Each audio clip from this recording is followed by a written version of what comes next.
Hey guys, it's week 6, day 26. That means we're reading Matthew 26. We're almost there. This was the longest chapter in the book of Matthew, so congratulations, you've successfully made it through the longest one. They get shorter from this point forward.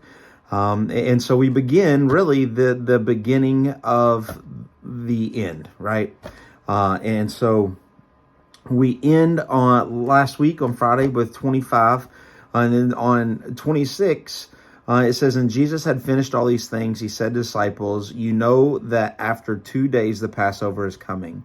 So after speaking with them, he's saying in 2 more days, it's going to be the end, right? It's coming to an end. The Passover's coming and the Son of Man will be crucified. Now, this had to be hard to believe because the disciples just got done hearing Jesus talk about in chapters 24 and 25, all of what the end is going to be, right? The end of the world, what it's going to be like, what's going to happen. Jesus is coming back, and now he's saying he's going to be crucified, right? Which seems unbelievable.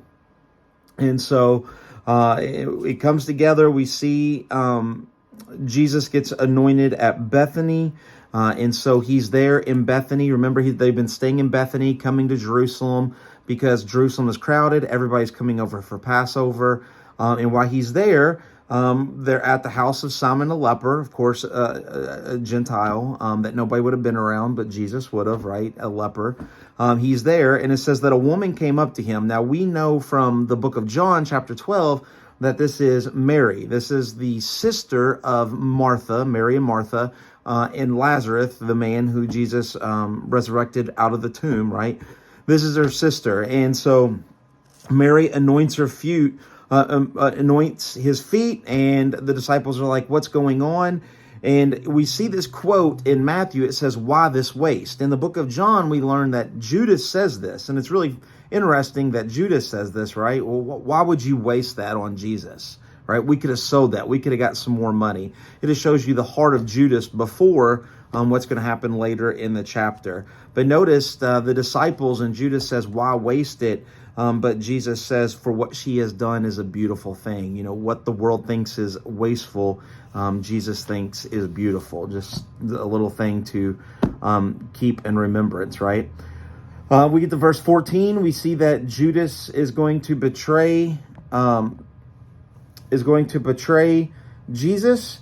He says, what will he give me? 30 pieces of silver. In Exodus chapter 21, we learned that the minimum price you can pay for a slave is 30 pieces of silver. So Jesus was betrayed for literally the most minimum price that anybody could be bought, which is just so weird. The Messiah, right, is that one.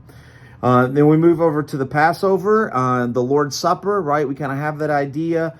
And it's just interesting. It all happens at the Passover. The Passover was a remembrance of Egypt being redeemed. And now here the world is being redeemed through Jesus, right? The Passover. So all this has happened. And Jesus tells them that somebody's going to betray them. Of course, it is Judas. It says that he who has dipped his hand in the dish, he was not pointing out that it was Judas because they all had dipped their hands. But he's just basically saying somebody around me, right? One of the disciples, one of his friends is going to do this.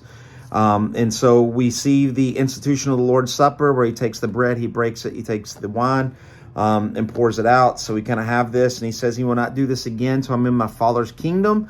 This is a reference to Revelations chapter 19, to the marriage supper at the Lamb.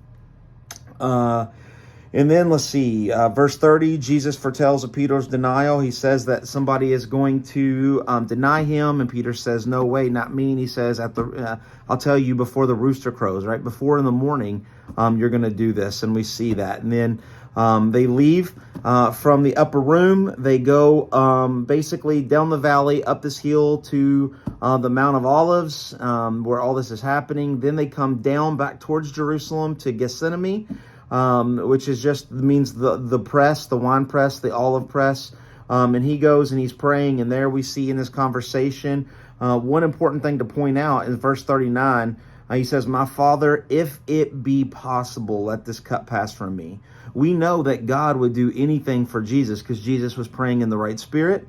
Jesus is his son, and they are one, right? So it points to us that it was not possible. It is not possible for salvation to come unless Jesus was on the cross, right? If it be possible, it wasn't possible. And we see that down in verse 42. Jesus knows this. My Father, if this cannot pass, if this is not possible, then I will drink it, right? And so we see that, just a interesting point there of Jesus telling us the cross had to happen.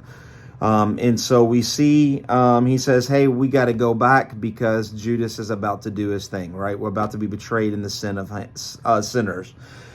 And so they're walking, a big crowd comes, Judas gives him a kiss, and notice it says, greetings, Rabbi. You know, it's just pointing out that Jesus is being betrayed by Judas. Judas doesn't think he's the Son of Man. He thinks he's just a rabbi, right? He's showing rabbi, teacher. He's not calling him Lord, Savior, like we've seen before by some of the other disciples. Peter gets out, cuts the ear off, and Jesus says, no, we don't do this. And he says, I do not believe that my Father would send down 12 legions. Legion is a group of soldiering. It's 6,000 men, 700 horses.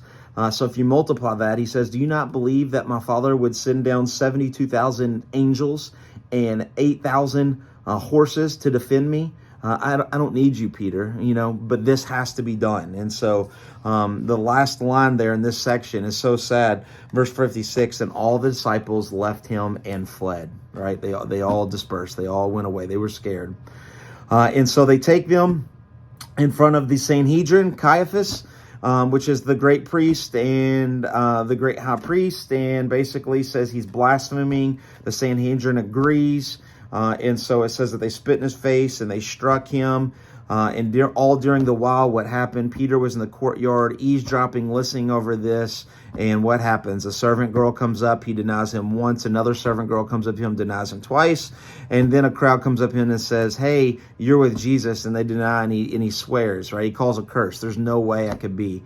And he hears the rooster crows, and he knows exactly what had happened, that he betrayed Jesus before the rooster crowed. Just once again showing us the sovereignty of God, right? He knew exactly what was happening, but Jesus freely followed his Father's will and went to the cross. Man, I'm so glad we're reading this together. We got 2 more days. You guys can do it. We will see you tomorrow on chapter 27. God bless.